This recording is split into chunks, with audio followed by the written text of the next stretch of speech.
Hi, everybody. Welcome. I'm Aviva Weiss, the founder and CEO of Fun and Function. I'm so excited to welcome you to our webinar about how to support and track student progress. Many of you have joined us last week at our webinar on sensory spaces, and it's great to have you all here. Please introduce yourself in the chat. Please share, if you can, share your name, what you do, and where you're from.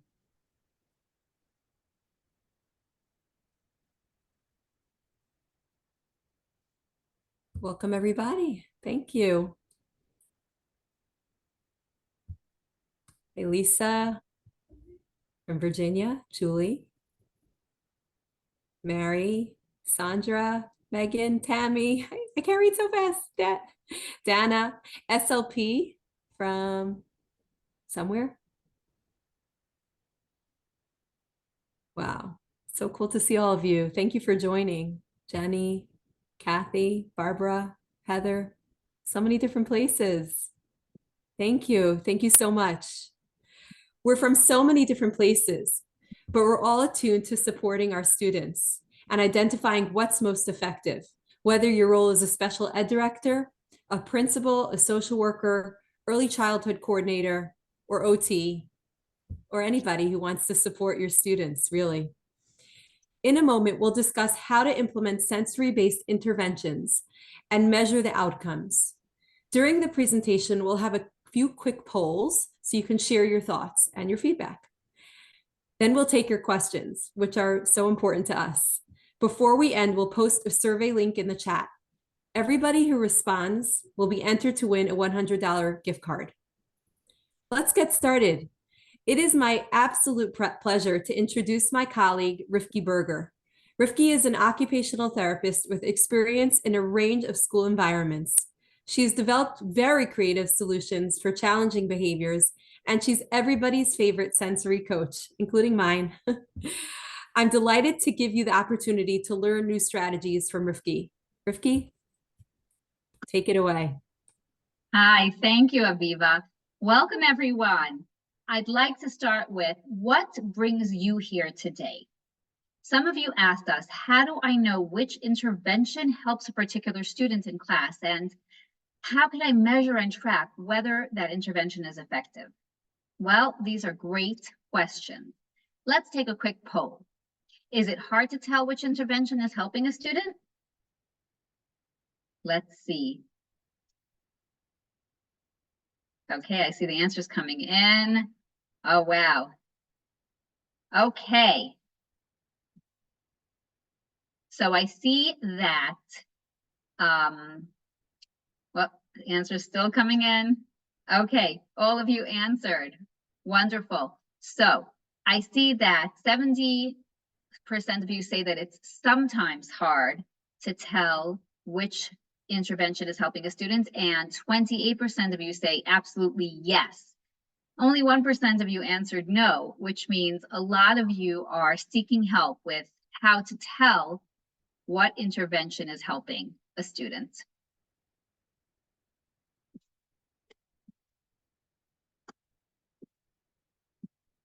Okay. So let's see how that works. During this webinar, we're going to share those strategies with you that can help all students, especially those with attention deficit, sensory processing challenges, and autism. So some of these challenges may be familiar to you. For example, how to maintain focus, how to interact with peers, or how to stay on task.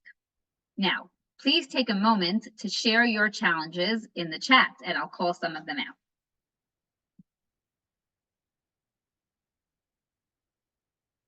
Let's see, what are the challenges that you're facing with the students in your classes? How do I measure the effectiveness of a strategy? Oh, very extreme emotions. Yes. The buy-in from the teachers and aides, disruptive behaviors. Oh, how to calm the body, aggressive behavior. Okay. Teaching sensory issues, doesn't imitate or follow directions, helping to kids regulate. No OT in the class. Okay. Emotional dysregulation, and which strategies are working and how often should they be done? Aggressive behaviors, regulating emotions. We're seeing a lot of that theme. and how to implement sensory strategies, how to maintain focus. Wonderful. I'm going to close the chat so we can continue. Wonderful, all of those different things that you answered. I appreciate that. The participation is excellent. Okay, so today we're going to take a closer look at what can interfere with learning, such as hyperactivity, aggression, sensory overload, all of those things. So ready? Now we're going to start with something that's familiar to you, setting SMART goals. So what are these? These are specific, measurable, achievable, realistic, and time-bound. So it has to have those 5 qualities to be considered a SMART goal. For example, we'll start with something like, the student will participate in circle time for 10 minutes with no hitting or biting, or the student will refrain from touching their classmate's desk during independent work without needing a verbal cue. Okay, so if you have a specific goal in mind for one of your students, please enter it in the chat now, and let's see if I can read them out.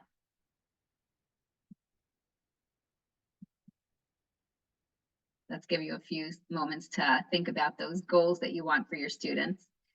I'll just throw out an example from the slide. So the student won't make disruptive noises during circle time for 20 minutes, or the student will follow through with the math sheet without needing any prompting. Does anybody else have something to add? Okay, sit and do homework for 5 minutes without needing to get up. Thank you, Claudia. We also might have a SMART goal that's engaging teens in structured group schedule. Okay, so how much of the group schedule, what percentage, all of it is a big goal. So that's something that you have to tweak to make it a little bit more achievable or measurable, depending of course on your population. Excellent, thank you everybody. Okay, so next we'll observe the student's behavior. Is the aggression that he has leading that student to hit, or is the student unable to express their feelings in words, that emotional regulation that people were talking about, right? And what about that student that's touching everything? Are they sensory seeking or they're impulsive, right? Take a moment to reflect on what you've observed with your students, and if you'd like, share it in the chat. What do you think is leading them to do these things? Okay. Oh, somebody answered sitting 10 minutes in circle time or table time. Excellent. That goes back to the last slide. Let's see. Oh, people are writing in. Great. Sensory seeking, impulsivity, great examples. Okay. Aggressive behavior. Somebody asked if we're sharing the presentation deck. We're going to share a recording of this for you. Impulsivity, sensory, attention, aggressive behaviors. Wonderful. Thank you so much for the participation. Okay, so these behaviors that we're observing are likely triggered by a specific occurrence. So for example, is the student being jostled during circle time causing him to act out, or is the student feeling sensory overload during a group activity causing him to have that meltdown? So what is the trigger for the thing? Next, we have to explore which sensory-based interventions can help. Okay, so let's imagine that the student is overwhelmed by noise in the group activity. In that situation, the noise reduction headphones act as a protective filter. So what if the student is like simply restless and cannot wait until recess? In that case, maybe a short movement break will help release pent-up energy, and it will help the whole class, not just that student. And of course, your school OT, if you have one, can guide you here as well. Okay, meat and potatoes time. Let's work together now to help Leo, a hypothetical student, or might be a real student in your case, who cannot sit still during morning circle time. For many of you, like we said, this is an actual student. So we'll start by observing and collecting the data over 5 days to establish a baseline. So here, that's that 5-day baseline. And by the way, the forms and instructions are all on our website, and we'll send you the link after the webinar, or you can just look it up in our free resources. So as you can see here, over 5 days, there were 45 times that Leo got up. On average, that's 9 times a day, okay?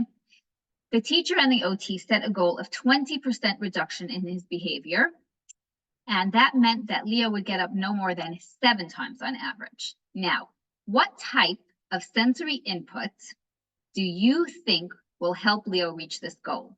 And you can share your answer in our poll. We have choices of wiggle cushions, fidgets, chewies, lap pads. Let's see what you say. What kind of intervention? Okay, great, coming in. Wonderful. Okay, wiggle cushions leading. Let's see. Nobody chose the chewy.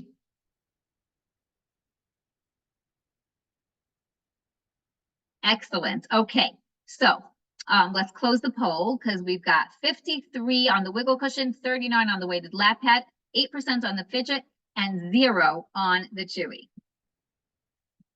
Let's see how that works out.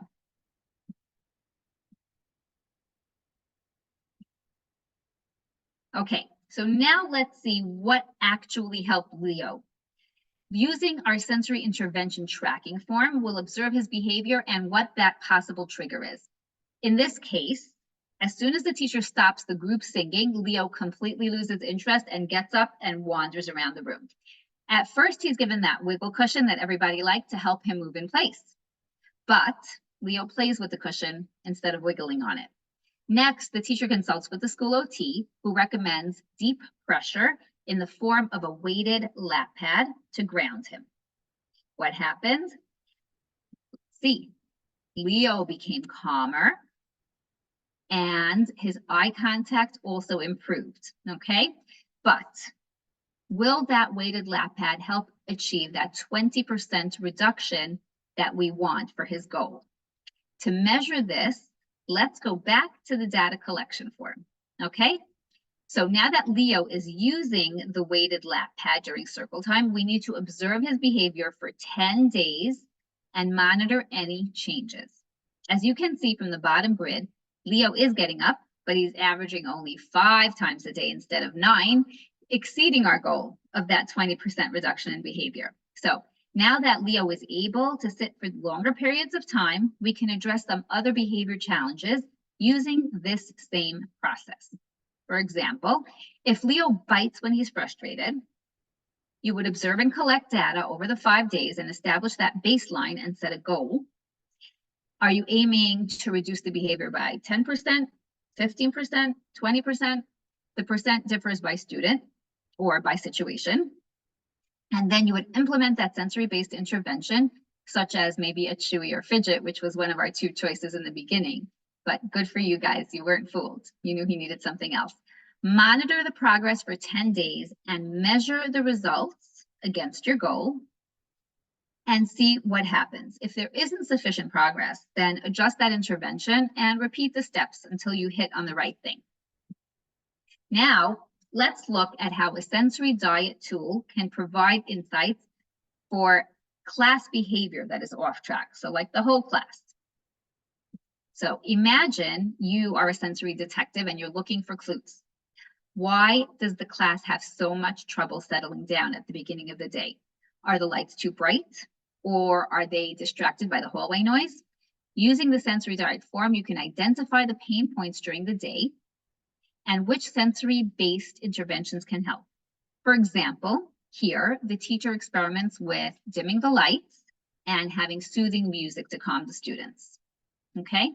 In the next period, the teacher incorporates flexible seating like ball chairs and chair fidgets to improve the focus during reading activities. And here's how that sensory diet sheet might look when you address the whole day for the class and assess the clues and apply different interventions that you think might work.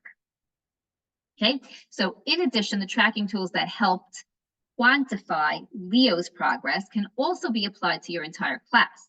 Establish that baseline with a data collection form, use the sensory tracking form for each intervention, whether it's a change in lighting or seating or movement breaks, then track the intervention over 10 days using that data collection form to see if you achieve that reduction goal. Then you adjust as needed and repeat. Okay, so until now, we've shown you how you can use these strategies to support a single student or an entire class. The good news is that students can learn to build their own sensory breaks when they feel angry or sad or restless.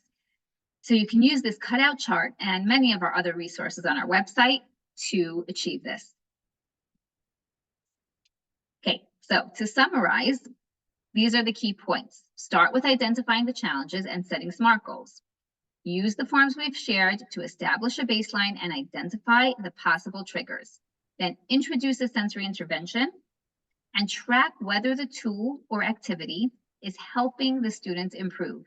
Then monitor the progress and make adjustments to reach the goal. Okay, so now that you have the big picture, we can get to specific questions. Please write down your questions in the Q&A, which is at the bottom of your screen, and include your email address so that if we don't get to you today, we can follow up. My colleague, Rachel Nussbaum, will read the questions to me out loud. Rachel is a wonderful designer of sensory rooms. Many of you met her last week when she led the webinar on how to create sensory spaces for self-regulation. Rachel? Hi, so great to be here. Nice to see you all again, or be here with you all again. I do see that several people are asking on the chat if they can get the tracking forms that we showed you today. And absolutely, it was just shared in the chat, but after the webinar, we will be sending you all the links so that you can download the forms on our website. And you will also receive a recording of this webinar within a day or so. Okay, so a few of the questions, let's just go over a few quick ones. A few OTs, including Amy from Pennsylvania, are asking a similar question, which is, how can you ensure that the teachers and personal care assistants are using the tools properly?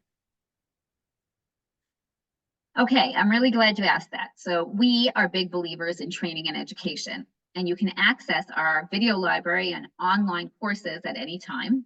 And we also do live sessions, which are pretty popular. So the goal of these is to empower you with knowledge, and you can feel free to reach out to us to see which of these options might be appropriate for teaching your staff. That's a great question. Thank you. Okay, and then another quick question, just before we get into the more in-depth ones. Our students have good days and bad days, of course. Does this make it harder to assess the true impact of sensory tools? Yes, it is true. Each of us has good days and bad days. And that is why we recommend tracking over a period of time, like 10 days. So you can get that more accurate picture of whether the sensory intervention is helping or not, because you'll have an average of what goes on for the child, whether they had a couple of good days or a couple of bad days within those 10 days. Thank you. Okay, great. All right, so this next question is from a special ed director in South Dakota. How do you address concerns from teachers who think that sensory items are just toys and will be distracting for either the students using them or for other students in the room? Okay, I get it. Sometimes educators worry that the sensory intervention can distract rather than solve the problem. But addressing the sensory need first actually enables the student to perform better. Imagine, for example, you feel restless during this webinar, but you're expected to sit until the end. And it could be difficult and you might want to give up.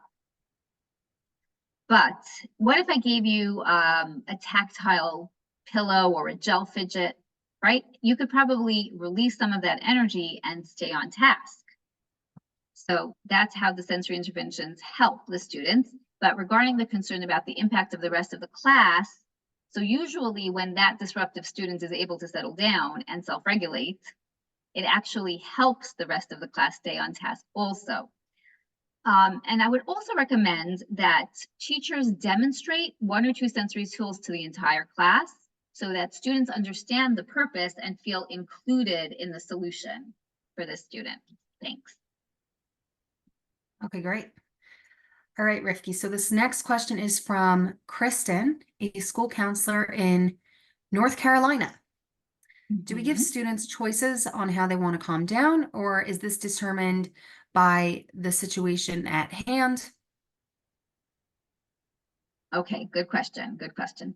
Many would say that giving students a choice is like a sign of respect for the student and also just a good strategy because it can improve engagement and compliance. At the same time, you need to consider the student's developmental age and their abilities. So let's say you have a school which is pre-K to 5, where the youngest students might not have enough insight as to what to choose. So in that case, you would choose a calming tool and show the student 1 or 2 ways to use it, or maybe choose 2 appropriate tools and let them decide between those 2 tools that you've chosen. So you still have that sense that they chose it. But if you work with older students or high school students, then you would give them agency to choose. Like with any age group, though, you can help the students process what they liked, what was helpful, what was a good calming option. And this way, students become more self-aware and know what to do when they feel dysregulated without always having to intervene with them. Thanks so much. Okay, that makes sense. I like that. So this next question is from a principal in Mississippi. We really have from all over.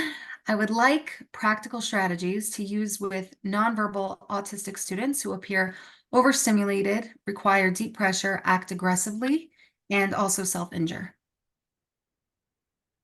A lot over there. Yeah.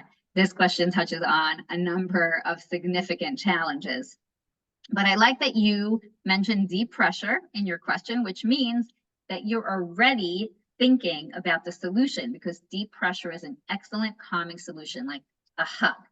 Okay, so from your question, it seems like you need help for all of your students. And sometimes our first instinct is to try and address all of them. Instead, I recommend that you prioritize a specific goal for each student and maybe even one student at a time. For example, using the tracking tools we shared today, your staff would document when the self-injurious behavior occurs, and of course, how frequently, and then introduce a sensory intervention, such as deep pressure via a weighted blanket or a weighted hoodie, and then observe that effect over 10 days, and then see if that is the right intervention for them. And remember, you're also looking for that trigger. What is triggering the student? And once you hit on that right sensory tool, it might also be helpful to introduce that tool to the student's family so they can use that intervention at home and it becomes part of that student's daily routine. I hope that helped. Fantastic. Yeah. Okay, so this next question is from Shirley, an elementary special ed teacher in South Dakota. And she asks about a student who has sensory issues and ADHD. So showing a lot of different things over there. And is there a way to tell if a student is acting out because of sensory issues or attention issues? Okay, good question. Okay, so if a student is diagnosed with both ADHD and sensory issues or even autism and sensory issues, it is hard to parse out because they often go hand in hand. There's a lot of what we call comorbidity between those 2 diagnoses. So are they getting up because they lost attention or because their vestibular system is understimulated? So here's what I would say. The sensory intervention that you provide will address the issues of focus and of attention. So if a wiggle cushion for that extra vestibular input doesn't work, then maybe they need a fidget. So track using those forms, and that'll give you the insights that you need. Awesome. Okay, let's keep going. This question is from a school OT in Illinois, and they ask about our district has evidence-based programs for gen ed and special ed students ages 3 to adult. Can you talk about taking a proactive versus a reactive approach? Okay, sure. My experience in the classroom has reinforced the importance of always being proactive. Students often lack an awareness of their own needs, whether they need sensory input or a space to chill and calm down. But when you're proactive, you can provide the right support at predictable times when they need it. Being reactive, on the other hand, has a downside. It means that that child's behavior has already spiraled out of control, and now you're up to the point where consequences kick in. So the student might be denied what they actually need most, which is that sensory break, for example. So this is a big topic, and it has many viewpoints, but mine is to be proactive and provide the students with a sensory diet that's appropriate for their age and their sensory needs. And we should always avoid using sensory interventions as a reward or a punishment, because that always backfires. Okay, great. So this next question is from Candace, an exceptional education teacher at a public school. And the question is, how can we develop a schedule to help students with focus and attention during instructional time? Okay, so Candace, you're being very proactive. I appreciate that. That sensory diet form that I shared can be used for individual students as well as the whole class. You might want to start by taking that macro approach like we did with a sensory diet for the class, and then you can see which students are still struggling to have their sensory needs met with the whole class approach. And then you can create those individual sensory diet plans for them. And it can be as simple as having a chewy or, you know, a sippy cup with ice water in it to help them regulate. Thank you. Awesome. Okay. So these questions are really fantastic. This one is from an OT in California, Mindy, who is asking for ideas for calming tools for students who use lap pads to hurt others. Okay, didn't see that one coming. Unfortunately, it does happen that students might misuse the tools, so that's why supervision is always required. If a student has a tendency to, let's say, throw the lap pad or play like with the wiggle cushion like Leo did, it's probably not a good option for them right now. And if you think about it, the lap pad is for deep pressure.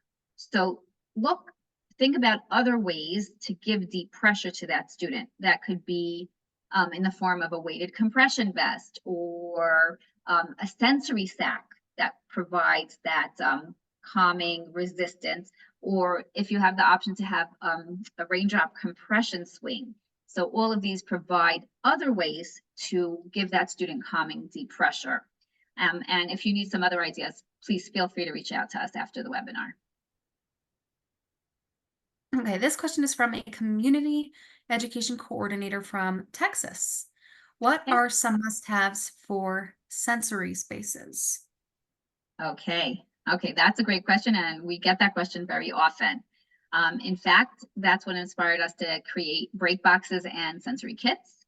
And these can be used in a sensory room or a classroom shelf, or inside a backpack. And they're really like a mini sensory room.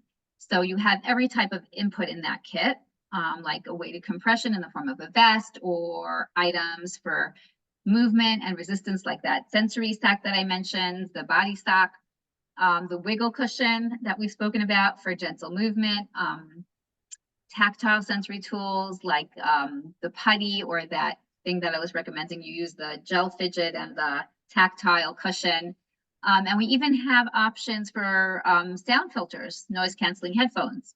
So you have to hit all the highlights in your sensory space: vestibular, proprioceptive, tactile, visual, auditory. You can even add some scent in there. So those are all of the things that I recommend that you have in your sensory space. Of course, I love LED lighting too.